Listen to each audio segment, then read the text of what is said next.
नमस्कार और स्वागत है। आज हम बात करने वाले हैं रॉबर्ट ग्रीन की एक बहुत ही मशहूर और शायद उतनी ही बदनाम किताब के बारे में, द 48 लॉज ऑफ पावर। मैंने जब भी इस किताब का जिक्र सुना है तो लोग हमेशा दो खेमों में बटे हुए मिलते हैं। एक तरफ वो जो इसे कामयाबी की गीता मानते हैं, और दूसरी तरफ वो जो इसे धोखेबाजी का एक मैनुअल कहते हैं। बिल्कुल। और सच कहूं तो दोनों ही अपनी अपनी जगह शायद थोड़े सही हैं। ये किताब आरामदायक नहीं है। ये आपको दुनिया की वो सच्चाई दिखाती है जिसे हम अक्सर अनदेखा करना पसंद करते हैं। सही बात है। और इसीलिए आज हमारा मकसद इन कानूनों पर कोई जजमेंट पास करना नहीं है। सवाल ये नहीं है कि ये अच्छे हैं या बुरे। असली सवाल शायद ये है कि क्या सत्ता का ये जो खेल है, इसे सीखा जा सकता है या ये बस कुछ लोगों की फितरत होती है। आपने बहुत अच्छी बात कही, क्योंकि देखिए ये नियम असल में सत्ता के मनोविज्ञान का एक एक्सरे हैं। अच्छा। हमें दिखाते हैं कि इंसानी फितरत, हमारी असुरक्षा, हमारा लालच, हमारी महत्वाकांक्षा, ये सब असल में कैसे काम करता है। मतलब इसे समझना एक तरह से खुद को और अपने आसपास की दुनिया को बेहतर समझने जैसा है। बिल्कुल। तो चलिए इस एक्सरे को थोड़ा गौर से देखते हैं। हमने आज की चर्चा को 3 हिस्सों में बांटा है।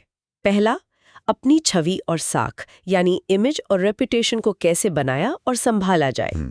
दूसरा, लोगों के साथ सीधे तौर पर कैसे पेश आया जाए।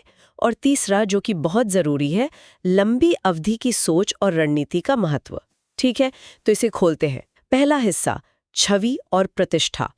ऐसा लगता है कि सत्ता का खेल इस बात पर कम निर्भर करता है कि आप असल में क्या हैं और इस पर ज्यादा कि लोग आपको क्या समझते हैं। ये बिल्कुल सटीक ऑब्जर्वेशन है, क्योंकि सत्ता कोई ठोस चीज नहीं है।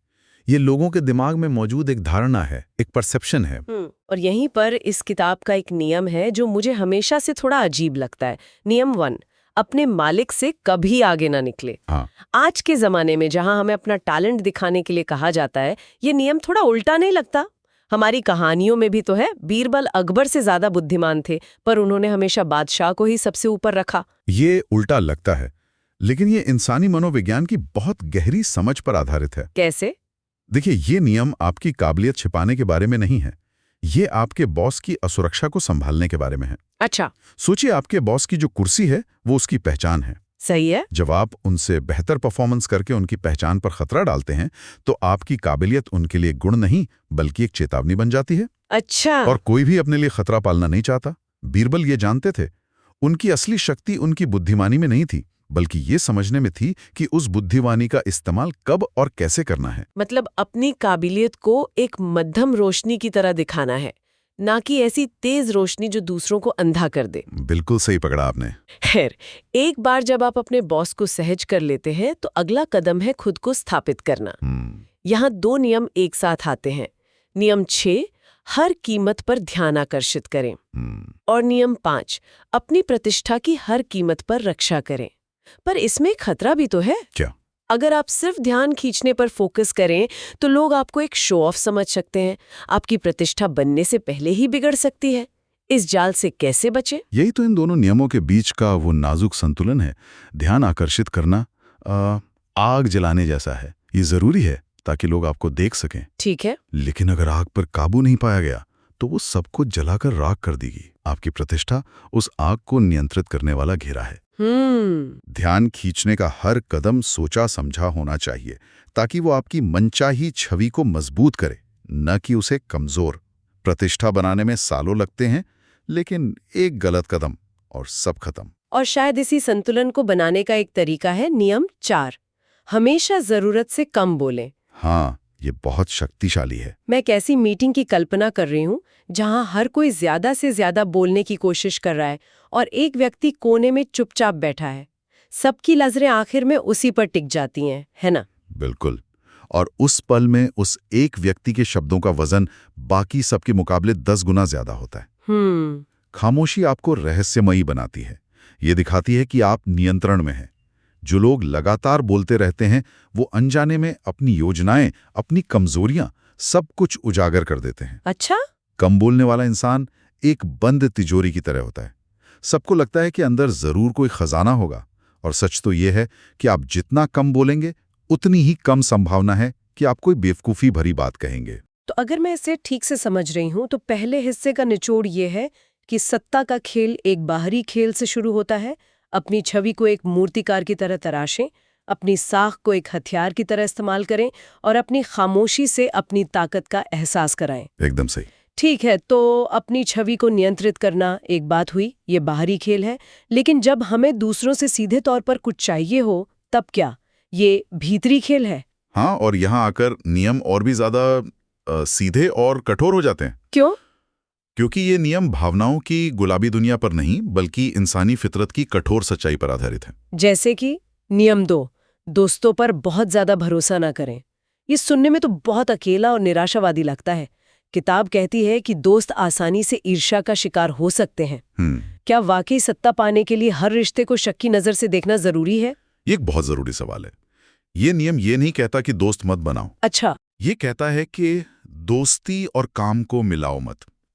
देखिए, दोस्ती भावनाओं पर आधारित है और भावनाएं वो बदलती रहती हैं। सही बात है। आज जो आपका सबसे अच्छा दोस्त है, कल उसे आपकी तरक्की से जलन हो सकती है। वहीं एक पुराना दुश्मन जिसे आप अपने साथ काम करने का मौका देते हैं, वो वफादारी साबित करने के लिए ज्यादा मेहनत करेगा। क्यों? क्योंकि उसके पास खोने के लिए बहुत कुछ है। ये नियम हमें सिखाता है कि पेशेवर दुनिया में भरोसे का आधार भावना नहीं, बल्कि आपसी हित होना चाहिए। तो दोस्ती एक बोनस है, गारंटी नहीं। ये रिश्तों को देखने का एक ठंडा लेकिन शायद ज्यादा सुरक्षित तरीका है। बिल्कुल। इसी तरह का एक और नियम है, नियम 9, बहस से नहीं अपने कामों से जीते। मुझे याद है कॉलेज में हम घंटों बहस करते थे ये साबित करने के लिए कि कौन सही है। हाँ, सब करते हैं। अंत में कोई नहीं जीतता था, बस रिश्ते खराब होते थे। किताब कहती है कि बहस में जीतने से आपको पल भर की संतुष्टि मिलती है, लेकिन आप एक दुश्मन बना लेते हैं। बिल्कुल, शब्दों से जीती गई लड़ाई अक्सर मन में कड़वाहट छोड़ जाती है। लेकिन जब आप अपने कामों से, अपने नतीजों से कुछ साबित करते हैं, तो उस पर कोई बहस नहीं हो सकती। सही है। मान लीजिए आपकी टीम में कोई आपकी रणनीति से सहमत नहीं है। आप उससे घंटों बहस करने के बजाय कहें, ठीक है, इसे मेरे तरीके से एक बार करके देखते हैं।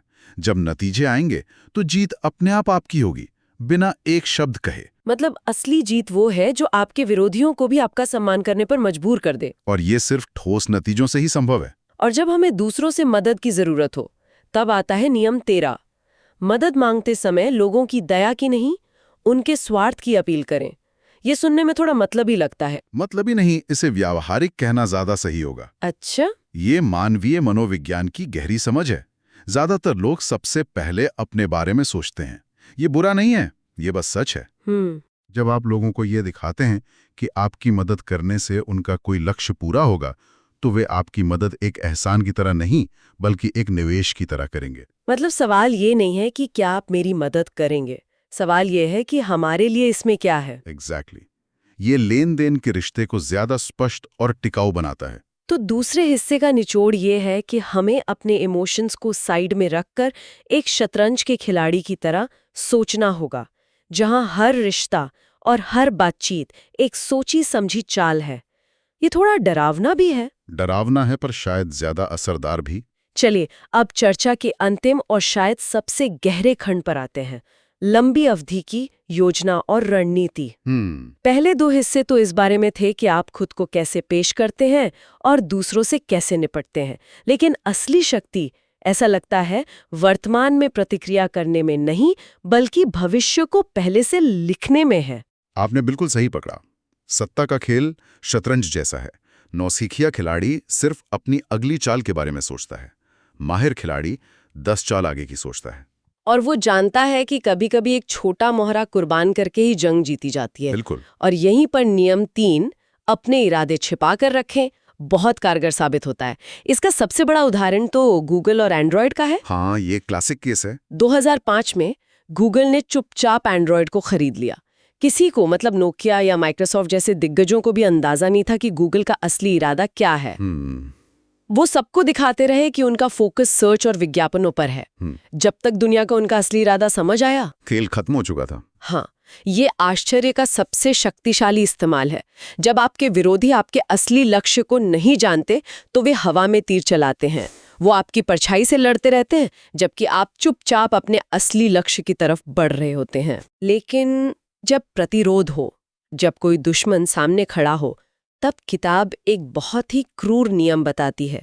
नियम 15, अपने दुश्मन को पूरी तरह कुचल दें। हाँ, ये इस किताब का सबसे ज्यादा विवादित नियम है। तर्क ये है कि आधा अधूरा हारा हुआ दुश्मन एक घायल सांप की तरह होता है जो बदला लेने के लिए और ज्यादा जहरीला होकर लौटेगा। लेकिन क्या ये बहुत ज्यादा नहीं है? देखिए, यहाँ इसका संदर्भ समझना बहुत जरूरी है। ये शारीरिक हिंसा की बात नहीं कर रहा, तो फिर ये रणनीतिक सफाई की बात कर रहा है। व्यापार की दुनिया में इसका मतलब हो सकता है कि आप अपने प्रतियोगी को बाजार में इतनी बुरी तरह हराएं कि वो दोबारा खड़ा होने की हिम्मत ना कर सके। अच्छा, राजनीति में इसका मतलब हो सकता है कि आप अपने विरोधी की साख को इस तरह खत्म कर दें कि उसकी बातों पर कोई यकीन न करे। ये निर्मम है बिल्कुल, लेकिन किताब का तर्क है कि अगर आप सत्ता के खेल में हैं तो आधी अधूरी जीत भविष्य में एक बड़ी हार का न्योता है। मतलब ये कठोर होने के लिए नहीं बल्कि निर्णायक होने के लिए कह रहा है। डिसाइसिव। और इसी तरह की दूरदर्शिता कई और नियमों में भी दिखती है, जैसे नियम 29, सब कुछ अंत तक प्लान करो। नियम 35, टाइमिंग में महारत हासिल करो। और एक मेरा पसंदीदा नियम 40, मुफ्त की चीजों से दूर रहो। हाँ, क्योंकि हर मुफ्त चीज की एक छिपी हुई कीमत होती है। सही। इन सभी नियमों को अगर आप एक धागे में पिरोएं तो वो धागा है नियंत्रण। अपनी किस्मत को मौके के भरोसे मत छोड़ो, अपनी किस्मत खुद लिखो। मतलब जो लोग योजना नहीं बनाते वे उन लोगों की योजना का हिस्सा बन जाते हैं जो योजना बनाते हैं। बिल्कुल, सत्ता का खेल मौके का फायदा उठाने के बारे में उतना नहीं है जितना कि सही मौके बनाने के बारे में है। और अब आते हैं अंतिम और सबसे दिलचस्प नियम पर। नियम 48, निराकार बने यानी फॉर्मलेस बनो। इसका क्या मतलब है? इसका मतलब है कि किसी एक नियम, एक पहचान या एक रणनीति से मत बंधो। पानी की तरह बनो जो किसी भी बर्तन का आकार ले लेता है। अच्छा। यही सबसे उन्नत रणनीति है। सोचिए कि आप किसी ऐसे इंसान से लड़ रहे हैं जो धुंध की तरह है। आप मुक्का मारते हैं और आपका हाथ हवा में से निकल जाता है। यही निराकार होने की शक्ति है। जब आपका कोई तय आकार ही नहीं तो कोई आप पर हमला कैसे करेगा? कोई आपके अगले कदम का अंदाजा कैसे लगाएगा? तो जो इंसान स्थिति के हिसाब से खुद को ढाल सकता है, जो जरूरत पड़ने पर विनम्र और जरूरत पड़ने पर आक्रामक हो सकता है, जो कभी चट्टान की तरह ठोस और कभी हवा की तरह हल्का हो सकता है, उसे हराना लगभग नामुमकिन है। तो ये सभी 47 नियमों का सार है। हाँ, नियमों को जाने, उनमें महारत हासिल करें और फिर ये भी जाने कि कब किस नियम को तोड़ना है। तो आज की इस पूरी चर्चा को समेटे तो हमने सत्ता के खेल को 3 स्तरों पर देखा। बाहरी खेल जो आपकी छवि है, भीतरी खेल जो लोगों से आपका व्यवहार है, और माहिर का खेल जो आपकी रणनीति है। ये नियम एक लेंस की तरह है जो हमें दुनिया को उसकी सारी जटिलता के साथ दिखाते हैं। और यहाँ एक आखिरी बात जोड़ना चाहूंगा, इन नियमों को जानना जरूरी है, इसलिए नहीं कि आप एक बेरहम खिलाड़ी बने, बल्कि इसलिए ताकि आप इस खेल को समझ सकें। बिल्कुल।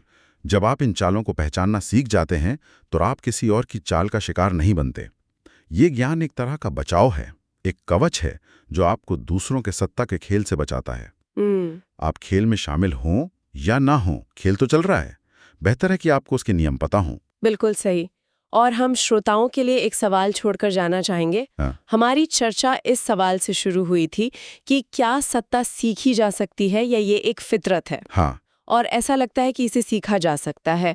तो अब असली सवाल ये नहीं है कि क्या हम इसे सीख सकते हैं, बल्कि यह है कि क्या हमें इसे सीखना चाहिए और हम रणनीति और धोखेबाजी के बीच की रेखा कहाँ खींचते हैं। ये एक बहुत गहरा सवाल है। हाँ, और इस पे जरूर सोचा जा सकता है।